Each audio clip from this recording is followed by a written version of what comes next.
Director Panetta, there is a report as we have this conversation, for the record 10:36 a.m., that the president, the White House, has decided, and it may already be out, to release a proof of death photo. What light can you shed on this? The government obviously has been talking about how best to do this, but I don't think there was any question that ultimately a photograph would be presented to the public. Obviously, I've seen those photographs. We've analyzed them, and there's no question that it's bin Laden. Were you debating how the release of a photo would go over, given its gruesomeness, versus the need on behalf of people all over the world to demand proof of death?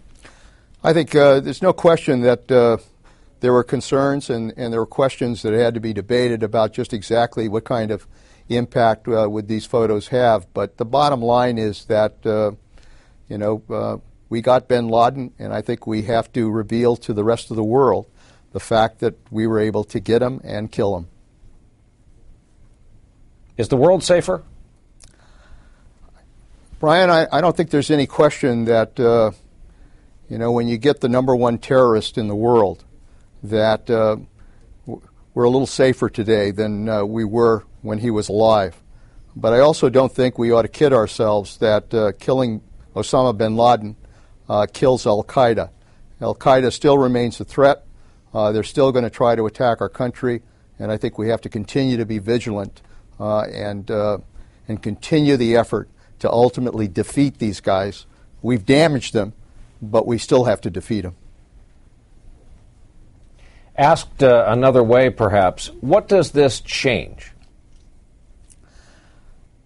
I think what it represents is that, President Bush, President Obama were very intent on making clear that we were going to go after Osama bin Laden. I think soon after I became director of the CIA, President Obama pulled me into the Oval Office and said, look, I just want you to know that your top priority is to go after Osama bin Laden. I think the fact that we were able to do that, that we were successful in this effort, has sent an important signal to the world that the United States, when it develops a focus on what's important, what we have to do, we get the job done. What did the Pakistanis know, and when did they know it? The Pakistanis did not know anything about this mission. And that was deliberate on our part, that this would be conducted as a unilateral mission. President Obama had made very clear to the Pakistanis that if we had good evidence as to where Osama bin Laden was located, we were going to go in and get him. And that's exactly what happened. So I think the only time the Pakistanis found out about it, frankly, was after this mission had taken place. We had to blow the helicopter, as you know, and that probably woke up a lot of people, including the Pakistanis. Well, I ask that because I'm curious as to why, given all the hardware, the garrison, the personnel, retired military officers in that immediate area, why weren't the United States forces fired upon? Well, that was obviously a concern that was raised at the time we were considering this operation, which was going into this kind of sensitive area with helicopters and SEALs and landing on this compound.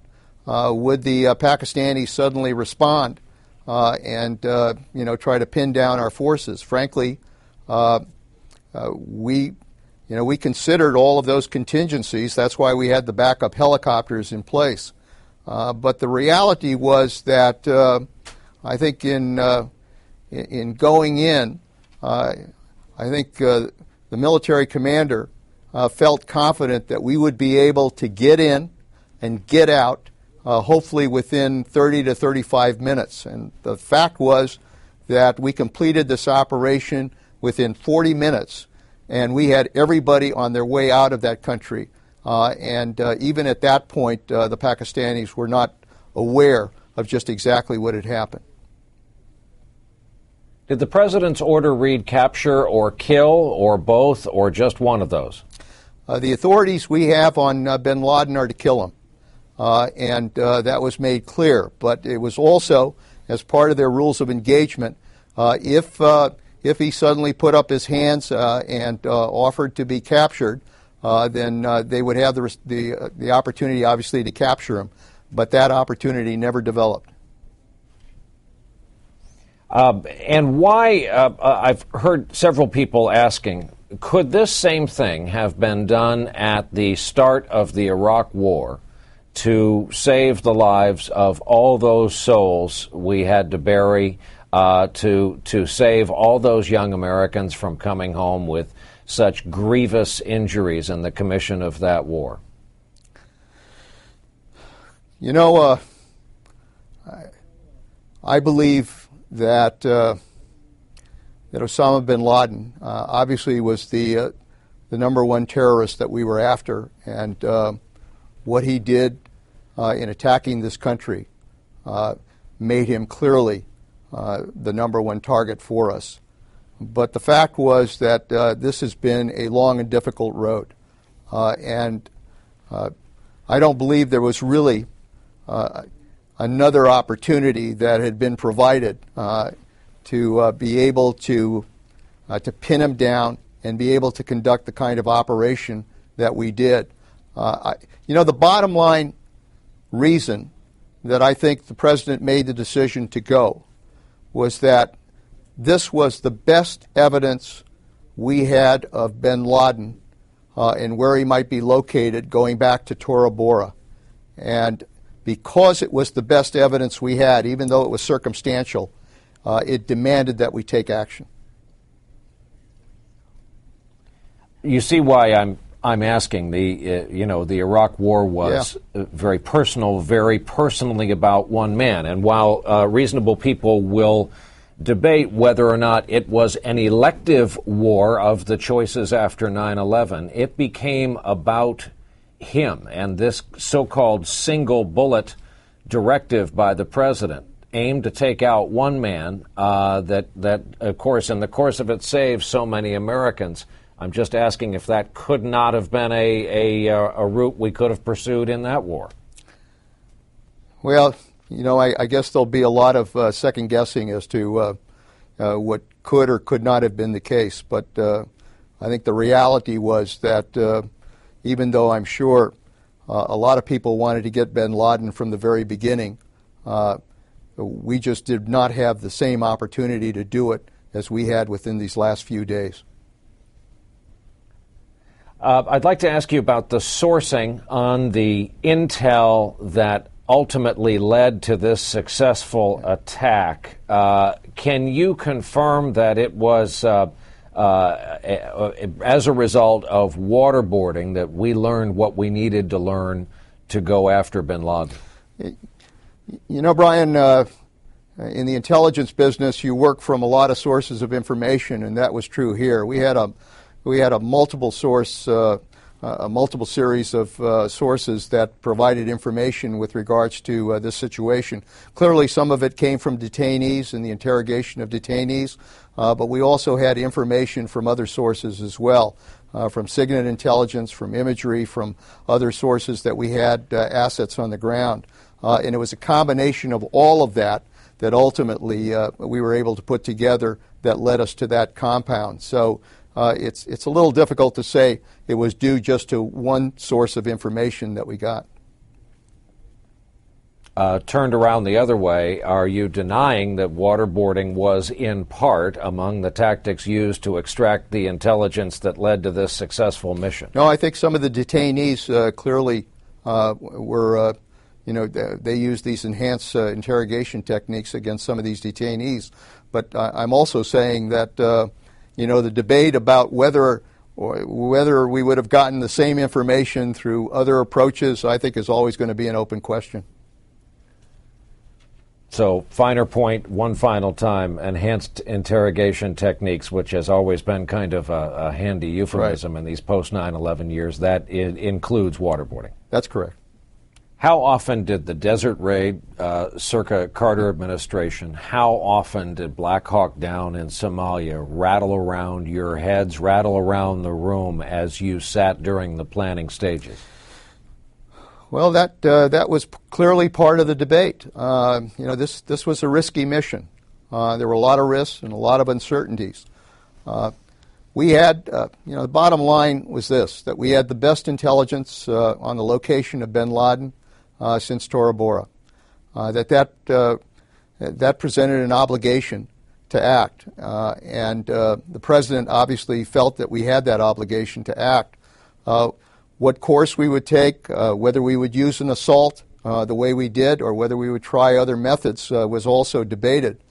And when we came down to considering the assault, the risks of having helicopters go down, the risks of suddenly being in battle with the Pakistanis or having a serious incident there, all of that was discussed. And we all knew that was part of the risks involved here. But the President, to his credit, made the decision that we had to go. And I think we had great confidence in the capability of these SEAL teams who conduct these operations 2 and 3 times a night in Afghanistan. We had tremendous confidence that they could get the job done. Related subject regarding at least a world figure. Director Panetta, do you have any proof since Saturday night that Muammar Gaddafi is alive? Do I have any proof that he is alive? Is that what you're asking, Brian? Yes. At least the best intelligence we have is that he's still alive. So there's been a sighting, a communication by him. You have positive proof of life. Best intelligence we have on Gaddafi is that he is still alive. And finally, a question on Pakistan. How do you relate to them now? How do you go to them and say, I understand that in the most important military operation that'll probably be conducted in your soil in modern times, we didn't inform you in advance. We regard you as a trusted ally, though you have broken our trust in the past. How do you go forward from here? We have to go forward with the Pakistanis. The reality is that we continue to confront our enemy in their country. We conduct operations against that enemy in their country. They have provided cooperation with regards to that effort to go after those terrorists. At the same time, obviously, there are questions and there are complications that we have to work through with the Pakistanis. And the bottom line here is that they were clearly told that if we had bin Laden, if we knew where he was, we were going to go in and get him. And actually, when we revealed to them that this operation had taken place, interestingly enough, the first comment from them was congratulations. So they knew very well what we intended to do. And hopefully, we can continue to work with them, because the reality is that in that part of the world, we have to have Pakistan's cooperation in dealing not just with the issue of terrorism in their country, but dealing with the issue of how we find peace in Afghanistan. And I lied about the last question. One more. It was just handed to me. A statement from overseas reads simply, Pakistan has family members of Osama bin Laden in custody. Is that true? That's correct. The family members who were at the compound and were left there by our forces, our understanding is that the Pakistanis now have them in their detention. And frankly, we have asked access to those individuals so we can continue to gather intelligence. And the word we got back from the Pakistanis is that we would have that access. What do you think they have for you? What's the value to the U.S. potentially? Brian, we've gotten an awful lot of potential intelligence out of this operation beyond just going after the number one terrorist. The reality is that we picked up an awful lot of information there at the compound. If you combine that with the ability to continue questioning the family, this could give us a lot of valuable information regarding threats, regarding the location of other high-value targets, and regarding the kind of operations that we need to conduct against these terrorists. So this was an important effort, not only because we got the #1 terrorist, but because of the intelligence information that we got from this operation.